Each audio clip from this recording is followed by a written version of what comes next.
Imagine a girl being sold to a 70-year-old man at a village festival while everyone watches and does nothing. Her stepmother counts the bride price. The old man examines her like cattle. Her fate is sealed until a blind beggar she once fed walks through the crowd, removes his dark glasses, and asks her one simple question that changes everything. Do you want to marry him? Watch what happens next, because one act of kindness is about to shatter an entire village's shame. Glory's hands trembled as she scrubbed the stone floor. The water was cold, her knees ached. Outside, the morning sun painted the sky orange, but inside the house, everything felt grey and lifeless.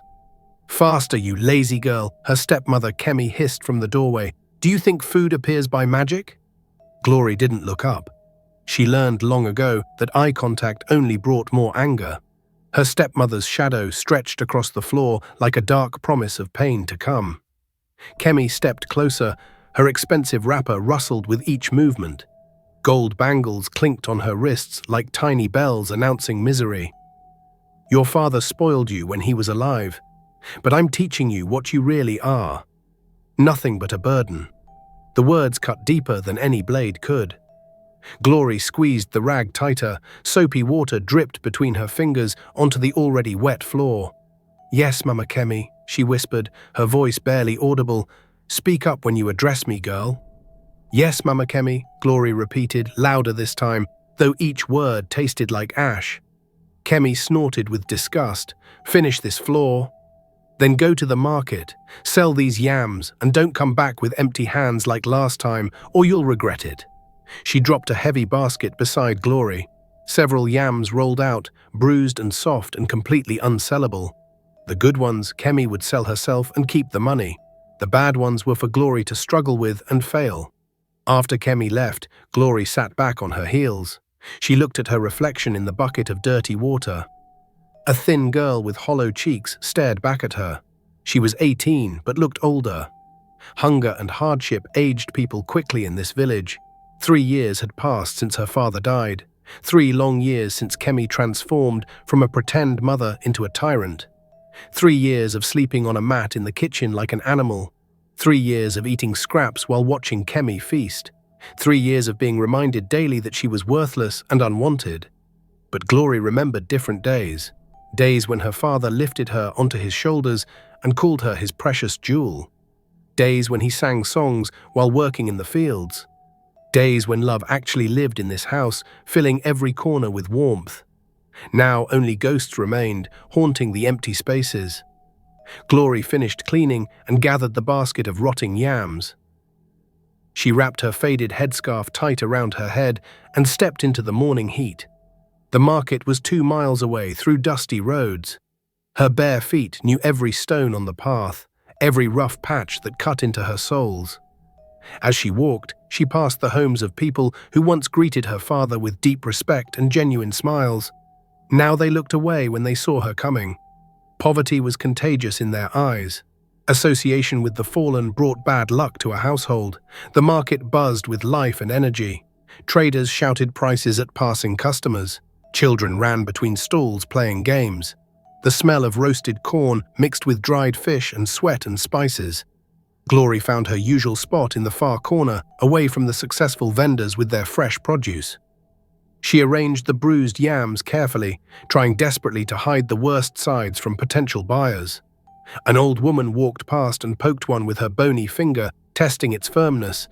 "These are rotten," the woman said, wrinkling her nose in disgust. "Please, Auntie," Glory pleaded, her voice small. "I can give you 3 for a very good price." The woman laughed, a harsh sound. "I wouldn't feed these to my goats, child." She walked away, still laughing at the absurdity of the offer. Glory's stomach growled loudly, painfully. She hadn't eaten since yesterday afternoon, and even that was just a small piece of cassava, hard and tasteless. But she couldn't eat from her own basket.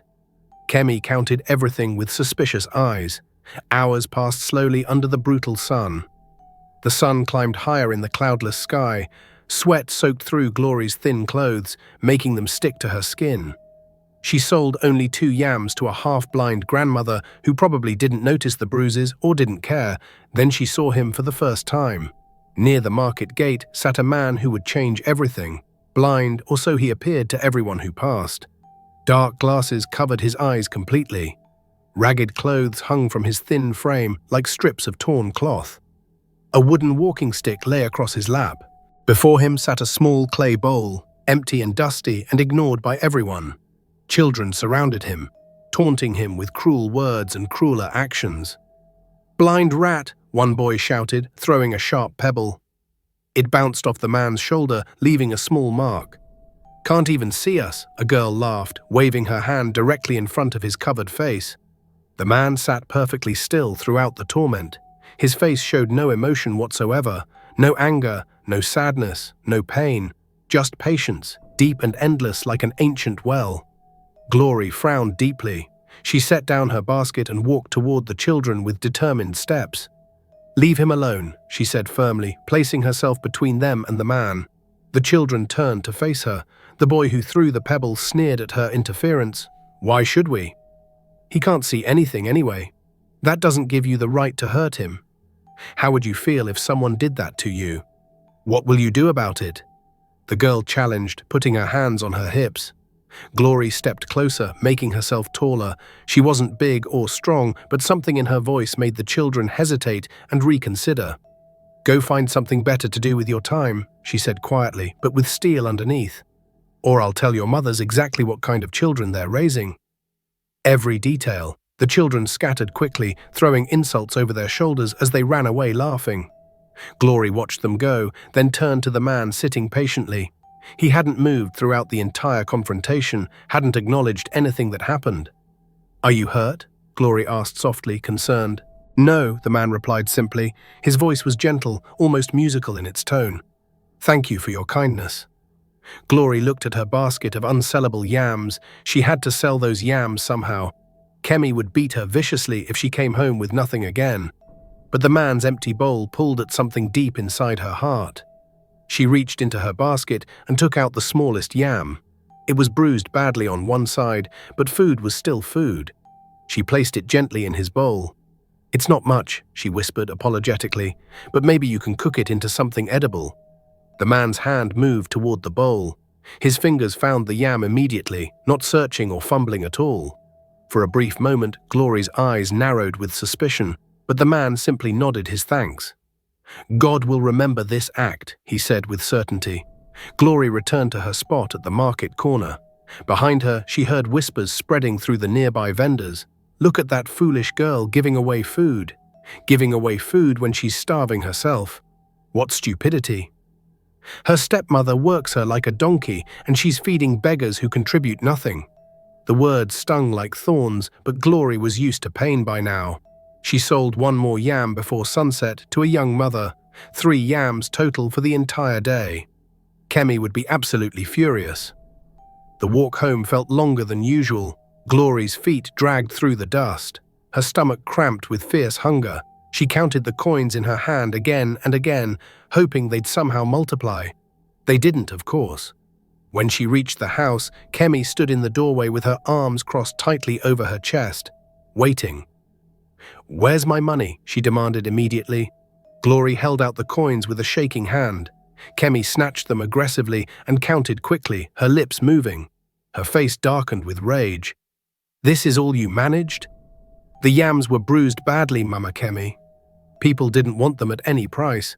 "Liar!" Kemi spat the word like poison. "You probably ate some yourself. Stole from me." "No, I swear on my father's grave." The slap came fast and hard. Glory's head snapped violently to the side. Her cheek burned with instant pain. Tears filled her eyes, but she wouldn't let them fall, not in front of Kemi. Never satisfaction. "You think I'm stupid?" Kemi grabbed Glory's chin hard, squeezing until it hurt. "You think I don't know you're stealing from me every single day?" "I'm not stealing," Glory whispered through the pain. "Then where's the rest of the money?" "Where?" "There is no rest. I sold only 3 yams, that's all. I tried everything." Kemi shoved her backward roughly. Glory stumbled, but somehow caught herself before falling. "Get out of my sight," Kemi snarled, her face twisted with hatred. "No food for you tonight. Maybe hunger will finally teach you honesty and respect." Glory fled to the kitchen on trembling legs. She curled up on her thin mat in the corner, her cheeks still throbbing painfully. Outside, she heard Kemi talking to someone in a sweet voice. A man's voice responded, deep and oily and unpleasant. "Yes, yes, Chief Adeyemi," Kemi said in an entirely different tone, dripping with false honey. "She's young and strong.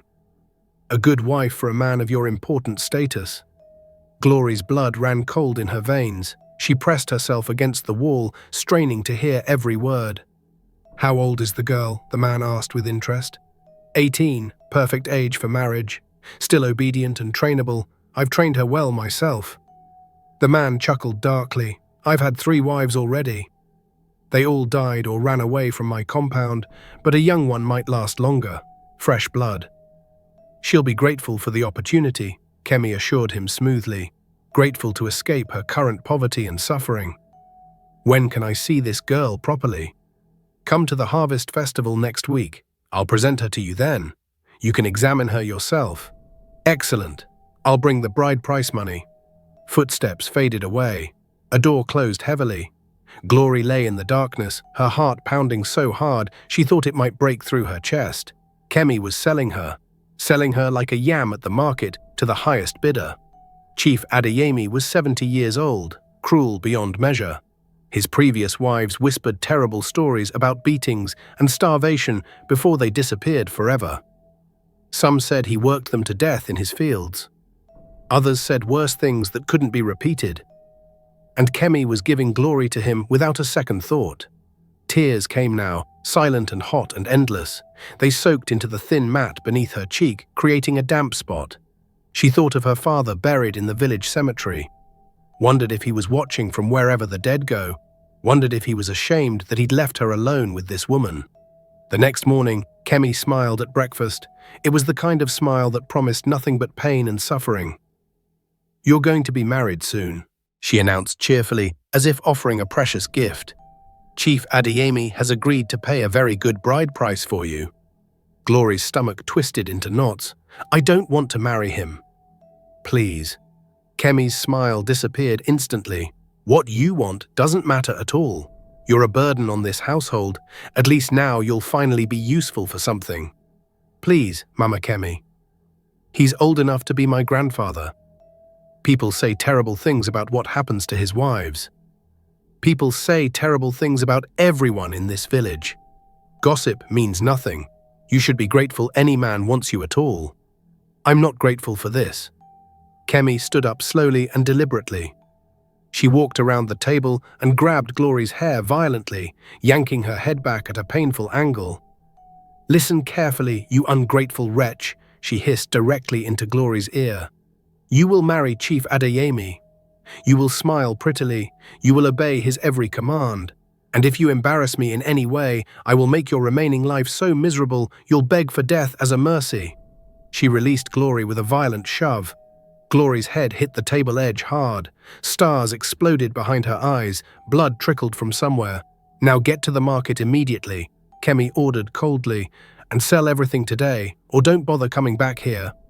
Glory gathered her basket with shaking hands that wouldn't steady. Her head throbbed with sharp pain. Blood trickled from a small cut above her eyebrow. She wiped it away with her sleeve and left the house quickly. At the market, she found her usual spot and arranged the yams mechanically. Her hands moved automatically while her mind raced in circles. There had to be a way out of this nightmare. Had to be somewhere to run and hide. But where could she go? She had no family left, no friends who would risk Kemi's anger, no money saved. She was completely trapped. "You're bleeding," a familiar voice said nearby. Glory looked up sharply. The blind man sat in his usual place by the gate, exactly where she'd seen him yesterday. She'd been so lost in desperate thought she hadn't noticed him sitting there. "It's nothing important," she replied, touching the cut. "It doesn't look like nothing to me." She touched her forehead gingerly. "I fell this morning, clumsy." "Did you fall or were you pushed by someone?" Glory stared at him in shock. How could he see anything through those dark glasses? How did he know the truth? "Why do you care about me?" she asked, not unkindly, but genuinely curious. The man tilted his head thoughtfully. "Because you were kind to me yesterday. Kindness deserves kindness in return. Kindness doesn't pay debts. It doesn't stop cruel people from hurting you." "No," the man agreed quietly, "but it plants seeds in the world. And sometimes seeds grow in the most unexpected places." Glory wanted to argue with him, but exhaustion weighed her down like stones. She turned back to her yams and tried to focus.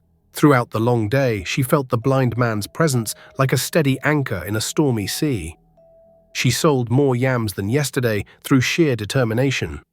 Not enough to satisfy Kemi's impossible demands, but enough to perhaps avoid a beating. Maybe, hopefully.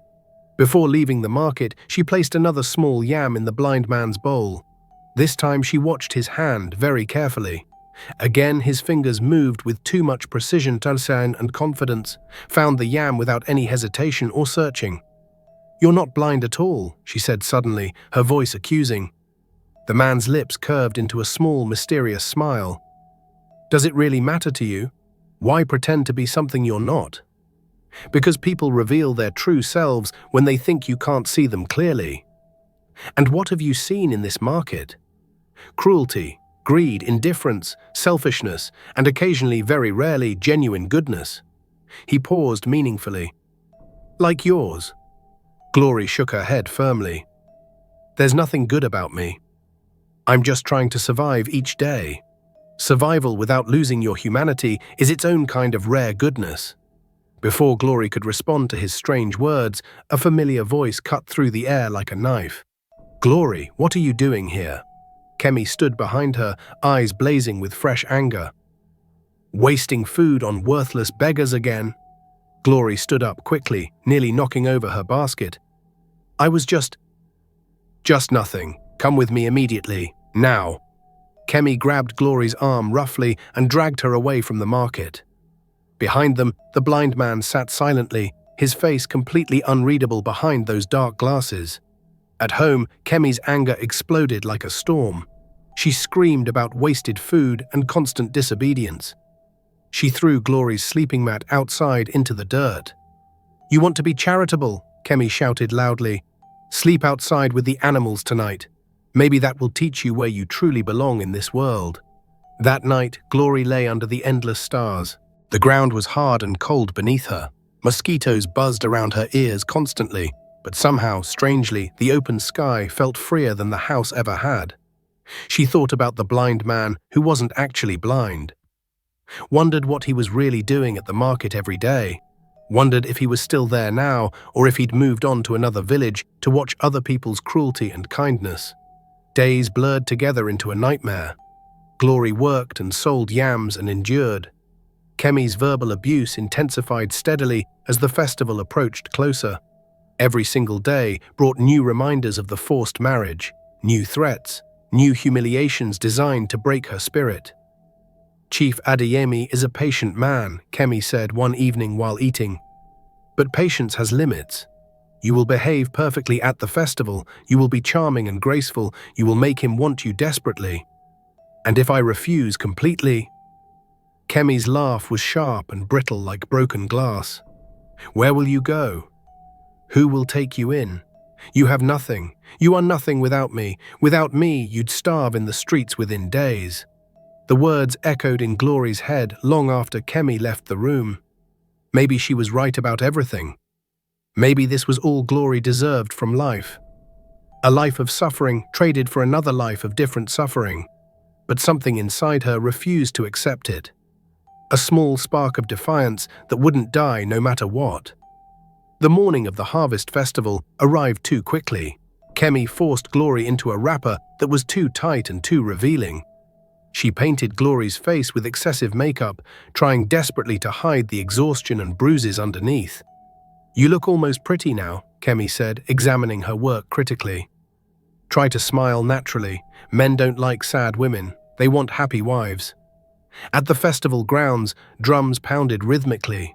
Dancers moved in colorful circles around fires. Food and palm wine flowed freely among the guests. The wealthy sat on decorated chairs while the poor served them quietly. Kemi paraded Glory through the crowd like a prized goat at auction. "This is my stepdaughter," she announced loudly to anyone who would listen. "Beautiful, isn't she? Strong and obedient too." People nodded politely but awkwardly. Some averted their eyes, knowing exactly what was happening. No one intervened or said anything. Chief Adeyemi sat in the place of honor, surrounded by supporters. He was massive and intimidating, his belly straining against his wrapper. His eyes were small and mean and calculating. When he saw Glory, he smiled, revealing gaps in his teeth. "Come here, girl," he commanded, gesturing with a fat hand. Glory's legs felt like water, but Kemi pushed her forward hard. She stumbled and barely caught herself. "Don't be shy now," Kemi said with false sweetness. "Greet the chief properly like I taught you." Glory knelt before him as custom demanded. Up close, he smelled strongly of palm wine and old sweat. "Stand up. Let me see you properly," Chief Adeyemi ordered. Glory stood on shaking legs. The chief circled her slowly, examining her like livestock at market. His fat fingers prodded her arm, testing the muscle roughly. "Too thin for my taste," he muttered critically. "But I suppose you'll fatten up with proper feeding." Kemi laughed nervously, desperately. "She's a hard worker despite her size, strong as an ox, very obedient." "We'll see about that soon enough," the chief said. He looked at Kemi directly. "Bring her to my compound after the festival ends. We'll discuss the bride price then." "Yes, chief." "Thank you so much, chief." Glory felt her world shrinking rapidly. The trap was closing completely. In just a few hours, her fate would be sealed forever. But then something happened that changed absolutely everything. A commotion rippled through the crowd like wind through grass. People turned, murmuring with confusion. Glory looked up and her breath caught in her throat painfully. Walking through the festival grounds with confidence was the blind man. But he was completely transformed. No ragged clothes, no walking stick, no dark glasses hiding his face. He wore fine traditional attire, simple but obviously expensive. His head was held high and proud. His eyes, now visible, were sharp and intelligent. He moved with quiet authority, and people stepped aside automatically without being asked. Glory's world tilted sideways. Who was he really? The man's eyes swept across the entire crowd and landed directly on her. Recognition flickered, followed by something else. Concern mixed with anger. He walked directly toward her with purpose. The crowd fell completely silent. Even the drums seemed to quiet down, waiting. Chief Adeyemi stood up, puffing out his massive chest. "Who are you to interrupt?" The man didn't answer the chief immediately. He stopped directly in front of Glory, ignoring everyone else. "Are you hurt?" he asked softly, his eyes searching her face. Glory couldn't speak at all. Her throat had closed completely with shock. Kemi rushed forward frantically. "Excuse me, sir, but this girl is already spoken for. Chief Adeyemi has—" The man raised his hand calmly. Kemi's words died instantly in her throat. "I asked her a question," he said calmly but with steel underneath. "Not you." Kemi's face flushed red with anger and embarrassment. She opened her mouth to argue loudly, but something in the man's gaze stopped her cold. He looked at Glory again with gentle eyes. "Do you want to marry Chief Adeyemi?" The question hung in the air heavily. Every eye in the festival turned to stare at her. Glory felt the crushing weight of expectation, felt Kemi's fury burning into her back, felt the chief's possessive stare on her skin. But she also felt something else entirely, a choice, the first real choice she'd had in 3 long years. "No," she whispered, barely audible. "Speak up clearly," the man said gently. "These people should hear your answer." Glory took a deep breath and found her voice. "No, I don't want to marry him." Gasps rippled through the crowd like waves. Kemi's face went completely white with rage. Chief Adeyemi stood up, his chair scraping loudly against the ground. "This is completely outrageous," the chief bellowed angrily. "The agreement was made fairly. Money will exchange hands." The man turned to face Chief Adeyemi calmly. "No money has been paid yet, and the girl has made her choice very clear to everyone." "Who are you to interfere in my business?"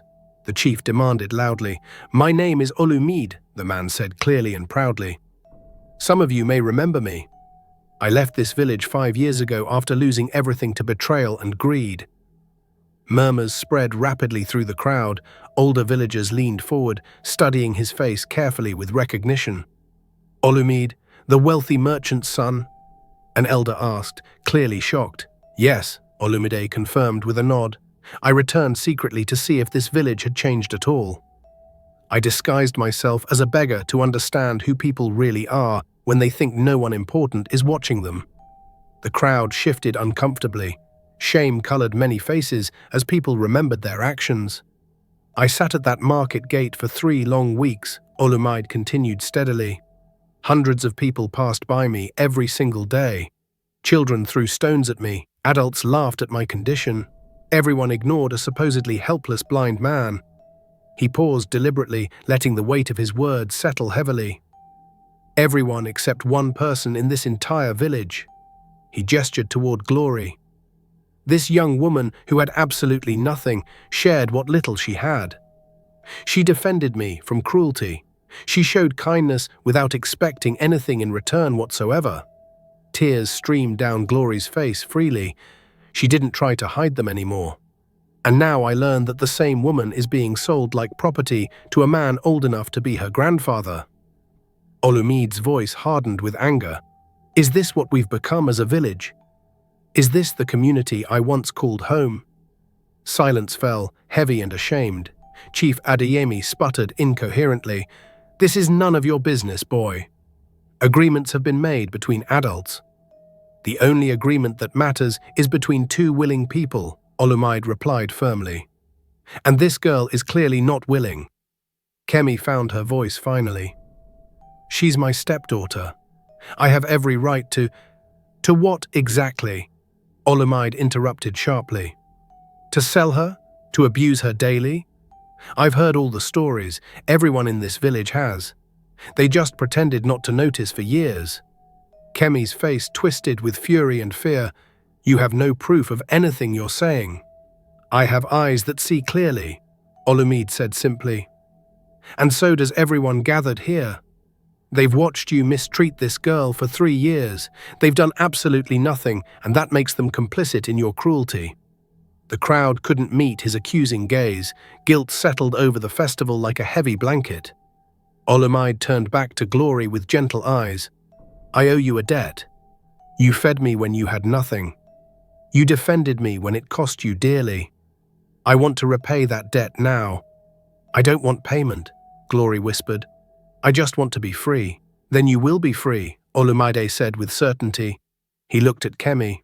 "I'm taking her with me. If you object, we can involve the elders and discuss your treatment of your late husband's daughter in detail." Kemi's mouth opened and closed like a fish. For once in her life, she had no words. Chief Adeyemi huffed angrily. "This is ridiculous. I won't stand for this insult to my honor." "Then sit down," Olumide suggested mildly. A few people in the crowd laughed nervously. The tension broke slightly like a dam cracking. Olumide offered his hand to Glory. "Will you come with me?" Glory looked at his outstretched hand, looked at Kemi's furious face, looked at Chief Adeyemi's angry scowl, looked at the crowd of villagers who'd watched her suffer for years and done nothing. Then she placed her hand in Olumide's firmly. He led her away from the festival. Behind them, chaos erupted loudly. Kemi shrieked. Chief Adeyemi shouted. The elders called for order, but Glory didn't look back even once. Olumide took her to a modest house on the edge of the village. It was clean and simple, a far cry from Kemi's compound, but it felt like a palace to Glory. "You can stay here safely," Olumide said. "It belonged to my family before they died. No one uses it now." Glory stood in the center of the room, unsure what to do with herself. Freedom felt strange and frightening after so long. "Why did you do that for me?" she asked. Olumide sat down on a wooden stool. "Because someone needed to do something, and because you showed me that goodness still exists in this world." "I'm not good," Glory said. "I'm just trying to survive." Those things aren't mutually exclusive. They sat in comfortable silence for a while. Outside, the festival continued without them. "What happens now?" Glory asked nervously. "That depends entirely on you," Olumide replied. I have plans to restart my father's trading business. I could use help if you're interested. What kind of help? Managing goods, keeping records, eventually traveling to other villages to trade. I need someone I can trust completely. You barely know me at all. I know enough already. You're honest, you're kind, you work hard. Those qualities are rare. Glory's head spun with possibilities. Hours ago, she was being sold to a cruel old man. Now she was being offered work and freedom. I don't know how to read or write, she admitted. I can teach you everything. Why would you do all this for me? Olumide smiled. Because 3 years ago, I lost everything. Family, friends, the woman I loved. They all betrayed me for money. I became bitter and angry. I left this village swearing never to trust anyone again. He stood and walked to the window. But bitterness is a poison. It was killing me from the inside, so I came back, disguised, to see if I was right to hate people, to see if everyone was cruel and selfish. He turned to face her. You proved me wrong.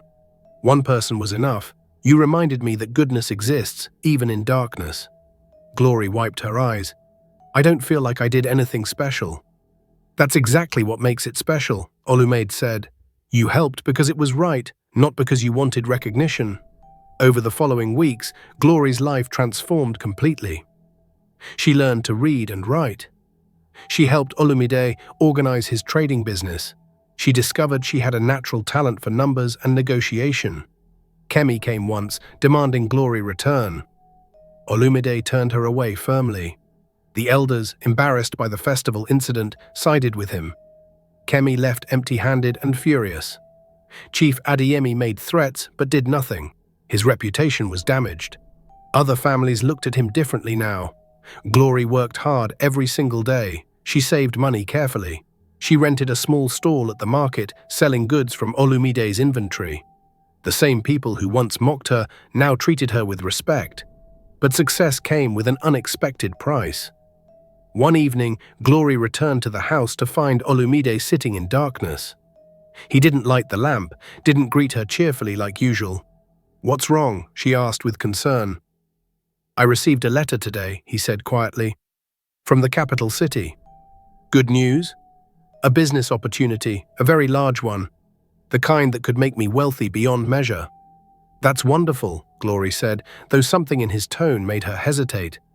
Olumide finally looked at her. It requires me to move to the capital. Permanently. The words hit Glory like a physical blow. She sat down slowly, her legs weak.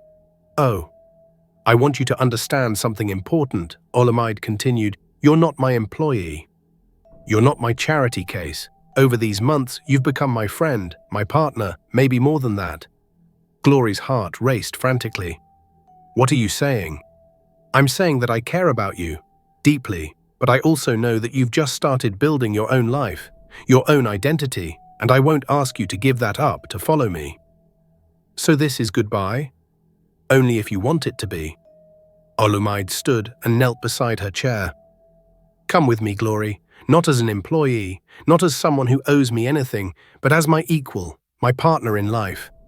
Glory's breath caught. Are you asking me to marry you? I'm asking you to build a future with me. If marriage is part of that, then yes. But only if it's what you truly want. Tears filled Glory's eyes. 6 months ago, she was being sold to a cruel man. Now she was being offered a choice, true freedom and love. I need time to think, she whispered. Of course, Olumide said. I don't leave for 2 weeks. Take all the time you need. Those 2 weeks were the hardest of Glory's life. She walked through the village, looking at everything with new eyes. This place held so much pain. Kemi's abuse, her father's death, years of suffering. But it also held her history. Her father's memory lived here, the market where she'd learned to survive, the lessons that shaped her. One night, she visited her father's grave. It was overgrown with weeds. Kemi never maintained it. Glory knelt and cleared away the growth. Papa, she whispered, I don't know what to do. Olumide wants me to go with him. He cares about me, maybe even loves me. And I think I feel the same. The wind rustled through the trees. She imagined it was her father's voice. But leaving feels like abandoning you, abandoning everything you taught me. She sat there for a long time, crying and thinking and remembering. Finally, she understood. Her father had taught her to be kind, to work hard, to never lose her humanity despite suffering. But he'd never taught her to punish herself forever. Love was rare, freedom was precious, and Olumide offered both. But there was something she needed to do first. The next day, she went to Kemi's house. Her stepmother answered the door with surprise and suspicion. "What do you want?" "To talk," Glory said calmly. "I have nothing to say to you, ungrateful girl." "Then just listen." Glory took a breath. "You made my life miserable for 3 years. You beat me, starved me, tried to sell me. You did everything you could to break me." Kemi's face hardened. "You deserved everything you got." "No," Glory said firmly, "I didn't. But I'm not here for an apology. I know you'll never give one." "Then why are you here?" "To forgive you." Kemi blinked, shocked. "What?" "I forgive you," Glory repeated, "not because you deserve it, but because carrying hate is too heavy. I refuse to let your cruelty poison the rest of my life." "I don't need your forgiveness," Kemi spat. "I know, this is for me, not you." Glory turned to leave, then paused. "I hope someday you understand what you lost. My father loved you once. I tried to love you too. But you chose bitterness over family. That's your burden now, not mine." She walked away. Behind her, Kemi stood in stunned silence. 2 days before Olumide's departure, Glory made her decision. She found him at the house, packing his belongings carefully. "I'll come with you," she said simply. Olumide looked up, hope and caution mixing in his expression. "Are you sure?" "Yes, but I need you to understand something first." "What?" "I'm not coming because I need saving. I don't need a hero or a benefactor. I'm coming because I choose you, because I want to build something with you." Olumide smiled, and it lit up his entire face. "That's all I've ever wanted." "And one more thing," Glory added. "I'm not ready for marriage yet. Maybe someday, but for now I want to be your partner, your equal, your friend who might become something more." "I can live with that," Olumide said. They prepared to leave the village together. Glory packed her few belongings into a small bundle. She had so little, but somehow it felt like enough. On their last evening, they walked through the market one final time. Vendors who once ignored her now called out greetings. Some even apologized quietly for their past behavior. At the gate where Olumide had sat as a beggar, they paused. "I'll never forget sitting here," Olumide said, "watching people's true nature." "Was it worth it?" Glory asked. "Finding you made everything worth it." The morning they left, a small crowd gathered. Not to celebrate, but to witness. Some faces showed shame, others showed quiet respect. Kemi didn't come. Chief Adeyemi was notably absent, but some of the market women brought small gifts. Food for the journey, a headscarf, a blessing. "We're sorry," one elderly woman said. "We should have helped you." "You can help the next person," Glory replied gently. As they walked toward the capital, Glory looked back once. The village grew smaller behind them. All that pain felt distant now, like a story that happened to someone else. "Regrets?" Olumide asked. "No, just remembering that I survived, that I stayed kind even when the world was cruel." "You saved me as much as I saved you," Olumide said. Glory smiled. "Maybe we saved each other." The 3-day journey took them through villages and forests. Olumide told her about the business opportunity, a partnership with merchants across the region requiring hard work but offering tremendous potential. "I want you to be my full partner," he said, "not just in business, in everything." "I don't know anything about big business," Glory admitted. "You know about people. You know about honesty and hard work. That's more valuable than any training." When they reached the capital, Glory stood in awe. The city was enormous. Buildings stretched toward the sky. People crowded the streets in colorful waves. "It's so big," she whispered. "Frightening," Olumide asked. "Exciting," Glory corrected. They rented a modest house, 2 rooms, a small kitchen, a courtyard with a tree. Olumide threw himself into work immediately. Glory learned quickly, keeping books and managing inventory. Soon she accompanied him to meetings. Her insights surprised the older merchants. Her honesty impressed them. Months passed. The business grew steadily. They hired workers, opened a storefront, expanded into new goods. But success brought challenges. Some merchants tried to cheat them, others spread rumors. One evening, Glory sat in the courtyard looking exhausted. Thinking about the village, Olumide asked. Life was harder there, but simpler. Do you regret leaving? No, but I miss certain things, the quiet, the stars. As the business grew, so did their relationship. They worked side by side every day, shared meals, shared stories. A year passed, then two. The business became successful beyond their initial hopes. They opened a second location, became respected merchants. But with success came distance. Days passed where they barely spoke beyond business matters. We need to talk, Glory said during dinner. When did we stop being partners and become just business associates? The question hung heavily between them. I miss talking about things that matter, Glory said quietly. About dreams and fears. About anything besides inventory and profits. I got so focused on building success that I forgot why I was building it, Olumide replied. Over the following weeks, they tried to reconnect, but something had shifted. The ease they once shared felt forced now. One night, Glory found Olumide staring at the moon. I've been thinking about what we've built, he said. The business is successful. We're respected. We have money and security, but I feel empty somehow. I feel the same way, Glory admitted. Maybe success isn't the same as fulfillment. Days later, Olumide received another letter. An opportunity spanning multiple regions, tremendous wealth and influence. But it required constant travel, months away from home. He showed Glory the letter silently. This is what you've always wanted, she said. Come with me. She shook her head. I want to help people, like you helped me. I want to create something that matters beyond profits. You want to go back, not to the village, but to that kind of work, helping people who are trapped like I was. We could do that together. No, Glory said gently, you need to chase your dreams. And I need to chase mine. They held each other that night with the deep sadness of two people who love each other but can't walk the same road. Within a month, Olumide left for his new venture. Glory started a foundation helping young women trapped in bad situations. She named it after her father. The work was hard and heartbreaking. She met girls who reminded her of herself, scared, beaten, but fighting to survive. Years passed. The foundation grew. She heard news of Olumide occasionally. His business empire expanded, but he never married. She never married either. 5 years after they parted, Glory received a letter with familiar handwriting.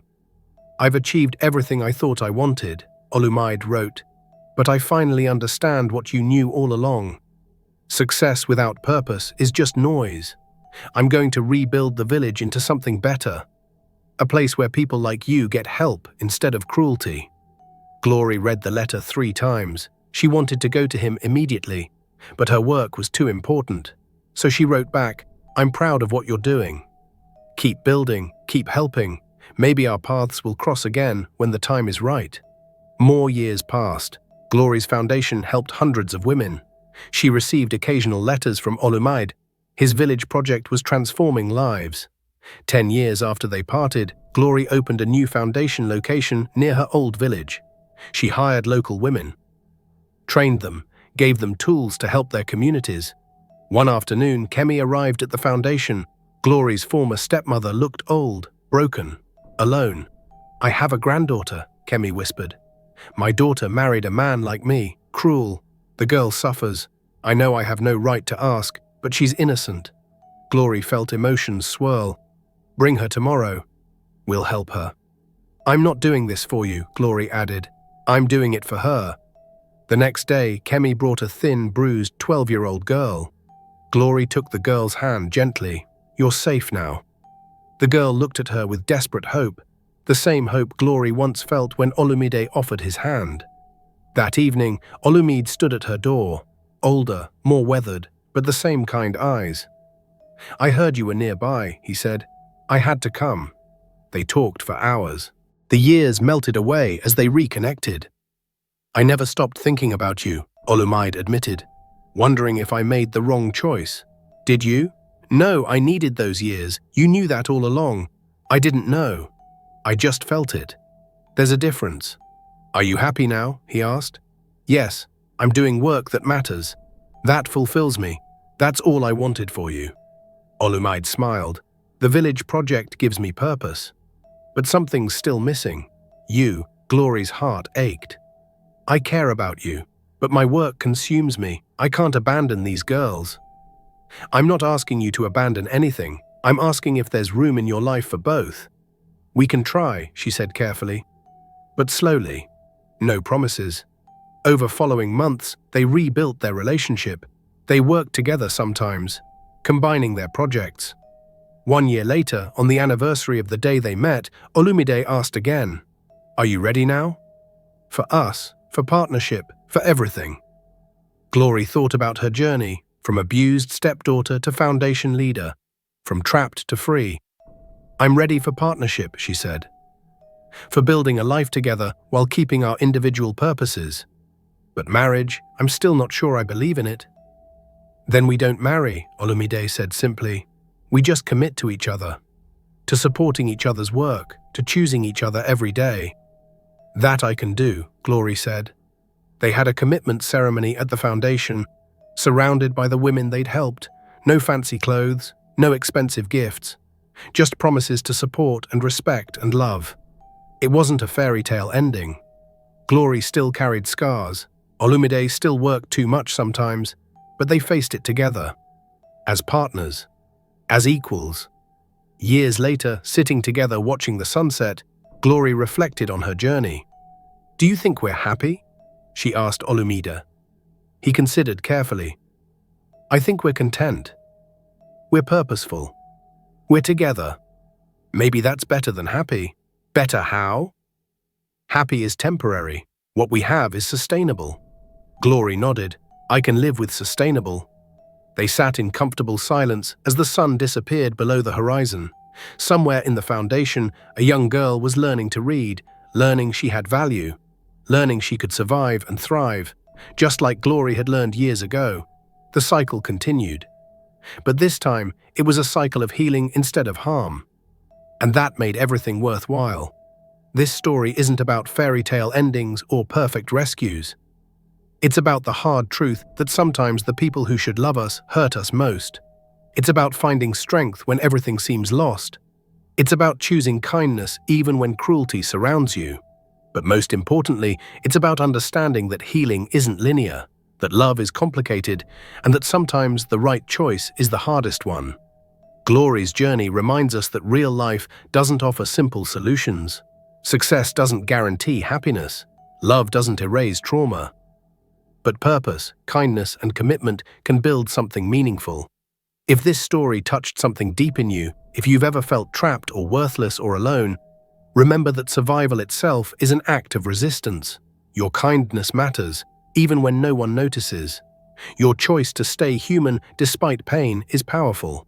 Share this story with someone who needs to hear that their struggle isn't weakness, that their gentleness isn't foolishness, that choosing yourself isn't selfish, and that someday, somehow, the courage to keep going will open doors they never knew existed.